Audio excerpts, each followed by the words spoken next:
What everyday household items are actually way more dangerous than we give them credit for? Wet tile floors. Lots of people die. Yep. Hotel I work at had a man slip in the bathroom and pass a few years ago. They called his wife, who they thought was staying with him, only to find out he was having an affair. Edit. Just want to clarify, the mistress had gone out for whatever reason, so he was alone when he slipped. A double slaw, monsieur. You gotta tell them about the affair first. Your husband was renting a room with another woman. That bastard. I'm gonna kill him. Quote. Funny you should say that. Bleach. It's poisonous. It can blind you if it gets in your eyes. And it makes lots of smoke if mixed with brake fluid. Why would you mix it with brake fluid? In case you get stains on your brake fluid. To make lots of smoke. Brake fluid is probably even more toxic, honestly. Well, I almost died from walking barefoot on a yard that had ant killer pellets spread on it when it was a little wet. It started to shut my nervous system down and I just collapsed. I remember tasting metal and then fading out. So my answer is any killer pesticide. Thank God it was me and not one of my daughters. Irons. Did I unplug it? Do I turn my car around and head back home to check? You know, I once heard an interesting story about a woman who suffered from crippling OCD. She had to quit her job because she was always terribly paranoid about the iron being on. She suffered for about 10 years before she went to a therapist who suggested that she simply take the iron with her when she goes out. It totally worked and she was able to get a stable job after that. Are therapists just common sense doctors at times? Yeah, kinda. Like when you need someone to proofread your paper and point out silly errors. Except with your thought process instead of a paper. Gold edit. I know a lot of people think editing your comment after you get gold is tacky or something, but I've been having a rough couple days and it warmed my heart to see that. So thank you whoever you are. My therapist told me her job is to help me solve the puzzle that is life, so yes, basically. Edit. Since this blew up, I'm going to elaborate. Everyone leads very different lives, but there are common problems that can be addressed by having someone outside of the situation walk you through it. Kim talks me through finding effective ways to cope with my personal PTSD and self-doubts, dealing with depressive episodes, etc. I have all the puzzle pieces. She helps me figure out a plan to put them together. I still have to make my life better all by myself. Garage doors. Let the professionals fix it if it breaks. The springs carry a lot of weight. It's perfectly capable of sending you to the hospital if you are doing DIY repairs. Greater than it's perfectly capable of sending you to the morgue if you are doing DIY repairs. FTFY. No, if one of the springs sends us to the hospital, we send one of the springs to the morgue. It's the Chicago way. Stairs. People fall up them or down them a lot. Also lint catchers for your dryer. Causes household fires a lot. Only if you don't clean out the lint after every use. If you camp a lot, save the dryer lint. Makes a great fire starter for your campfire. According to the gnawing voice in the back of my head, it's the garbage disposal which calls me like a siren to shove my grubby little fingers into it every time I turn it on. But I resist the allure. Serious answer. Refrigerators. I think they crush a bunch of people every year when someone tries to move them unassisted. Edit. In hindsight, I should have thrown a gom jabbar joke somewhere in here. Sorry Reddit. Might be intrusive thoughts. Everyone's brain has some deep-seated masochistic, suicidal urge in it. I feel it occasionally for boiling water or oil. Brain. Put hand in. Me. What? Brain. Boiling liquid. Put hand in. Yes. Me. The fuck is wrong with you? No. Brain. K. 10 seconds later. Brain. Put hand in now. Me. No. Asterisk edit asterisk brain. Put gold. Silver in I. Haha. Yep, this was me on a cruise ship. Brain. Jump overboard. Me. No. What? I have read in those rare cases when people jump off a high bridge and survive at the instant. They leap, they think. Fuck. Bad idea. Brain. Just quick. See how hot it really is. Me. Compelling. But likely a bad idea. Brain. Oh come on. Don't be a pussy. Me. I'm not a poo. I'm fucking arguing with myself.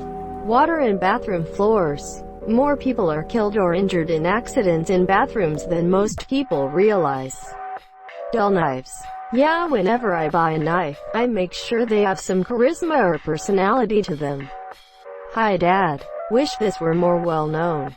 A sharp knife cuts where you intend, and requires less force. A dull knife requires more force, and makes mishaps far worse.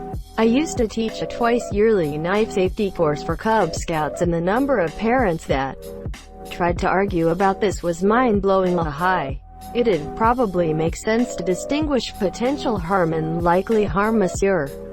A sharp knife has the potential to do a lot more harm. But since it's easier to control, you're less likely to have an accident. A dull knife has less potential, but you're more likely to mess up with it. Zippers actually cause a lot of injuries. So does frozen food. The injuries occur when people try to separate frozen items. That's really interesting and seems so obvious after you posted it. A few times a year I take a knife to stuck together frozen stuff. A mandolin slicer. Those things slice over 9,000 fingers every year. Yikes. The mandolin slicer is a demon who will serve the kitchen faithfully. But it demands a blood sacrifice. Hairspray and any spray that can be used as an impromptu flamethrower in general.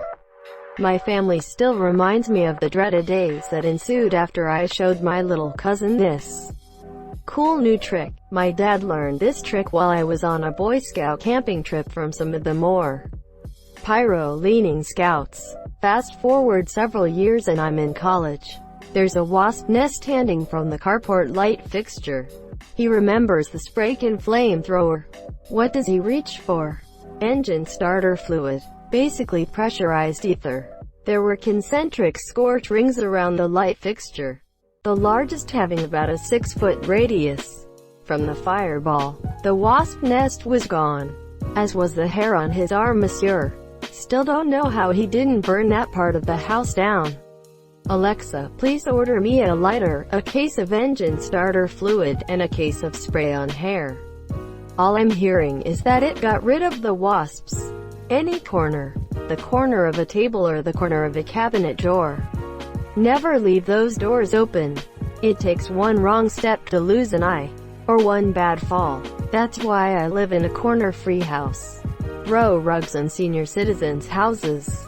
Literal death traps. They trip on that tiny little edge of carpet or it slides on the floor and now you have an old person with a broken hip and a death sentence. Edit. Just for clarification, I meant their personal houses or homes or any senior living place. Not nursing homes. But really it's a problem with any potential tripping hazard. That tiny little threshold ledge between rooms. Yep, that too. Do your elders a solid and try to trip-proof their living spaces. Having worked in geriatrics for a few years now, this comment is literally too true. Hip fractures have a very high mortality rate associated with them, monsieur. Protect your elders. Garage door springs. Coiled up death machines just waiting for their moment. I used to work on garage doors back in the day and we would take down huge springs on doors that were big enough for giant tractors to go through. Can verify that unwinding those monster springs is a fucking terrifying thing. Apparently ladders are surprisingly dangerous. You'd think it would be easy to avoid falling off one, but I've heard of it happening more than I expected. You also really don't need that high of a fall to badly hurt yourself. This thread is harmful to the mental health of the cautious individual. Space heaters. It's good to be warm and on the whole they're super effective. But they can sure go wrong. My grandmother is paranoid AF about even using them due to her mother dying in a house fire caused by an unattended space heater. Space heaters made in the last 15 years are actually really safe with redundant safety features that cannot fail. What makes them unsafe are people using cheap extension cords or power strips that aren't rated to take that kind of power load. The resistance is too high, causing the cords or the internal to overheat and cause a fire. You should only be plugging them directly into the wall outlet or be using a heavy-duty extension cord intended to be used in a workshop. Refrigerators. They won't kill you as long as you're using them normally. But if your fridge breaks down and you're foolish enough to think, well, I know a bit about electronics, maybe I can fix it. There's about 4 different ways it can kill you. The only ones I can remember off the top of my head is that the cooling element can rupture, and the capacitors can hold the lethal charge for months after it's been unplugged. Apparently guitar amps also have the same issue with capacitors. You need specialized equipment for discharging capacitors to safely repair either of these appliances. Edit. Turns out that specialized equipment is only specialized if you want it to be. See replies. Toothpicks. Sharp enough to pierce skin. Fragile enough to break off and get stuck. And being wood and porous, they can harbor all sorts of nasty stuff that can cause some nasty infections. And it's entirely possible to not notice you swallowed one until it's poking through your guts and you're leaking raw poo into your abdominal cavity. Regarding the replies concerning raw poo, I mean the leaky liquidy stuff before the majority of the water is reabsorbed further along in the intestine. Everything is dangerous if you're clumsy. Clamshell packaging. That shit is designed to butcher, and my monsieur. Powdered coffee creamer. It's incredibly flammable if it gets into the air. Not just that, lots of powdery substances can be incredibly flammable once airborne. Flour is right up there with it. Powdered sugar, I believe, will also work. Basically anything in powder form that is mainly carbohydrates. BRB going to throw handfuls of it around a naked flame. 47 minutes. He dead? Nope. But I do have considerably less eyebrows, beard, clothing and real estate than I did an hour ago. Edit. In my best Resi 4 merchant voice. Thank you stranger, haha. I have toilet paper stand and the base weighs like 20 pounds. It's a deadly mace. It's just an extra security measure. What if someone breaks in while we're on the john? Got Glocks in the bedroom. 9s in the kitchen. Got a shotty in the shower case they wanna shoot me while I am shittin'. Notorious B.I.G. Cheese grater. You ever accidentally have your hand slide down the grate? It just shreds your skin. Never called by its negative name, sponge ruiner. Never mix ammonia and bleach, but I think that one is pretty well known. Came here just to say this. I had a friend who had purchased a home and was in the deep cleaning stage before he moved his things in. He found what he thought was mold underneath an old rug that was left in the basement. Being who he is, he wanted to clean it himself instead of paying for someone to see if it was black mold. What better way to clean it than with bleach? It wasn't coming up as much as quickly as he wanted, so he decided to add some floor cleaning into the bucket. Cue 3 minutes later and he is getting lightheaded, so he decides to get some fresh air and Google the two. He mixed. Learned real quick how not to clean mold after he had to air the house out and buy a respirator to get rid of it. Same situation happened while I was working at a well-known U-Pick-2 restaurant. New guy decides that the floor cleaner is not strong enough, so he adds some bleach to it to help it out. Full evacuation of the entire place and the fire department had to come in to clear it. I wasn't thinking and used bleach to clean cat urine out of the litter box. The reaction actually made a poof sound and I couldn't breathe. Bad idea, folks. Cleaning products in general. Toxic in small doses. Reactive, etc. I told my GF a dozen times not to mix toilet bowl cleaner and her favorite all-purpose cleaner. I went away for a weekend, and she tells me how she cleaned the toilet bowl, then used the spray on the seat and lid, and how she almost immediately had a coughing fit. Thankfully the exhaust fan comes on with the light, and when she was eventually forced out of the bathroom by the chlorine gas she created, it was removed from the house by the fan. She flushes and rinses between using different products now. I don't even bother with keeping multiple types of chemicals. If I am using bleach products at the time, I only keep bleach products. If I am using ammonia products, I only keep ammonia products. I never own both at the same time. I'm careful about chemicals, but you can never be too careful with growing kids in the house. Who knows if one day they spray ammonia-based cleaner on a toilet that has a bleach tank puck. Thank you so much for watching and have a good day.